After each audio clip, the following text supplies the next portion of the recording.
नमस्कार, दी आयु स्टूडियो में आपका स्वागत है। आज हम एक कह सकते हैं कि काफी गंभीर और पेचीदा विषय पर बात करने वाले हैं। वो है गला घोटकर हुई मौत की फोरेंसिक जांच। एक बहुत ही गहरा सवाल है ना? जब कोई जिंदगी इस तरह खत्म हो जाती है तो शरीर अपनी कहानी खुद कैसे बताता है? देखिए, जब कोई बोल नहीं सकता तब सबूत बोलते हैं, और फोरेंसिक साइंस का काम बस उन्हीं सबूतों को सुनना है। तो चलिए आज समझते हैं कि ये सब होता कैसे है। तो किसी भी इन्वेस्टिगेटर के लिए सबसे पहला, सबसे जरूरी कदम क्या होता है? वो ये पता लगाते हैं कि क्या मौत सच में, वाकई में गला घोटने से हुई है। ये आप समझ लीजिए पूरी जांच की बुनियाद है। अच्छा, तो एक्सपर्ट्स शरीर पर क्या देखते हैं? सबसे पहले गर्दन पर चोट के निशान, सूजन के कोई साइंस, और हाँ, संघर्ष के निशान। इन्हें बहुत बारीकी से देखा जाता है। और एक और बहुत ही जरूरी चीज होती है जिसे वाइटल रिएक्शन कहते हैं। इसका मतलब ये देखना कि क्या शरीर ने हमले पर कोई रिएक्शन दिया था। अगर हाँ, तो ये साफ हो जाता है कि उस वक्त वो इंसान जिंदा था। ये सारे सुराग मिलकर समझिए कहानी का पहला पन्ना खोलते हैं। लेकिन मौत की वजह कंफर्म करना तो बस एक स्टार्टिंग पॉइंट है। असली जांच, असली चैलेंज तो इसके बाद शुरू होता है, जो हमें केस की गहराई में ले जाता है। और वो चैलेंज क्या है? वो ये पता लगाना है कि ये सुसाइड था, होमिसाइड था, या फिर कोई एक्सीडेंट। यही वो तीन पॉसिबिलिटीज हैं जिनमें इन्वेस्टिगेटर्स को फर्क करना होता है। हर संभावना की कहानी बिल्कुल अलग है, और उसके सबूत भी। अब देखिए, यहाँ एक बहुत ही इंटरेस्टिंग बात सामने आती है। गला घोटने के जो मामले होते हैं ना, उनमें से ज्यादातर होमिसाइड यानी हत्या के होते हैं। सुसाइड तो बहुत ही रेयर है, और एक्सीडेंटल मौतें भी कभी कभारी होती हैं। तो ये आंकड़ा जांच को एक डायरेक्शन तो दे ही देता है। तो जाहिर है, क्योंकि होमिसाइड सबसे कॉमन है, तो इन्वेस्टिगेटर्स भी सबसे पहले इसी एंगल से जांच शुरू करते हैं। चलिए अब ये देखते हैं कि वो कौन से साइंस हैं जो सीधे सीधे हत्या की तरफ इशारा करते हैं।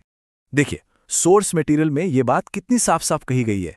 गला घोटना आमतौर पर हत्या ही होता है। ये अपने आप में एक बहुत पावरफुल स्टेटमेंट है जो बताता है कि ज्यादातर मामलों में सबूत कितनी मजबूती से होमिसाइड की तरफ पॉइंट करते हैं। तो हत्या के वो संकेत क्या हैं? असल में ये सिर्फ संकेत नहीं, ये ठोस सबूत होते हैं। जरा खुद सोचिए, क्या कोई इंसान खुद अपनी गर्दन के पीछे एक मुश्किल सी गांठ बांध सकता है, या फिर फंदे के कई कई चक्कर लगा सकता है? नहीं, बिल्कुल नहीं। इसीलिए फंदे के मल्टीपल राउंड्स, उसमें लगी कॉम्प्लेक्स नॉट्स, या फिर गर्दन के पिछले हिस्से पर गांठ का मिलना, ये सब इस बात का पक्का सबूत है कि वहां कोई दूसरा इंसान मौजूद था। इसको समझने के लिए एक स्पेसिफिक एग्जाम्पल भी है, बंसडोला। ये भारत के कुछ नॉर्थ ईस्टर्न स्टेट्स में हत्या का एक तरीका है जिसमें फंदे का इस्तेमाल होता है। ये दिखाता है कि कैसे लोकल मेथड्स भी इन्वेस्टिगेशन का एक जरूरी हिस्सा बन जाते हैं।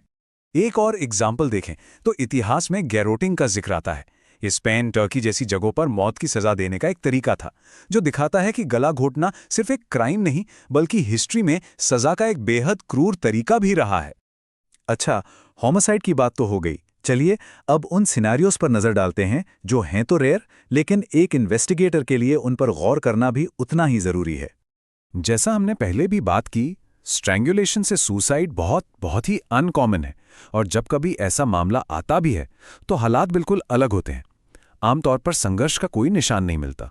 हाँ, लेकिन एक्सीडेंटल स्ट्रैंगुलेशन ये कई अलग अलग सिचुएशंस में हो सकता है, और ये एक ऐसी कैटेगरी है जिसमें कई तरह की दुखद घटनाएं हो सकती हैं। और इसके एग्जाम्पल्स देखकर आप अंदाजा लगा सकते हैं कि ये कितना वेरिएड हो सकता है। जैसे एक न्यूबॉर्न बेबी का अम्बिलिकल कॉर्ड से, या बच्चों का खिलौने की रस्सी से खेलते हुए, फैक्ट्री में किसी मशीन की बेल्ट में गर्दन फंसना, या फिर किसी मछुआरे का अपने ही जाल में फंस जाना। ये सब हमें याद दिलाता है कि ऐसे हादसे किसी के भी साथ हो सकते हैं। तो कुल मिला के बात क्या है? जो मेन डिफरेंस है वो है संघर्ष के निशानों में और फंदे के तरीके में। एक तरफ है होमिसाइड, जहां जबरदस्ती और हिंसा के सबूत साफ साफ दिखते हैं, और दूसरी तरफ है सुसाइड या एक्सीडेंट, जहां आमतौर पर संघर्ष के निशान नहीं होते और हालात ही पूरी कहानी बयां कर देते हैं। फोरेंसिक्स खामोश हो चुकी आवाजों को एक जुबान देता है। हर सबूत सच की तरफ एक इशारा है, और यह हमें सोचने पर मजबूर करता है ना, कि साइंस की मदद से हम और कितने अनकहे राज खोल सकते हैं और कितनों को न्याय दिला सकते हैं।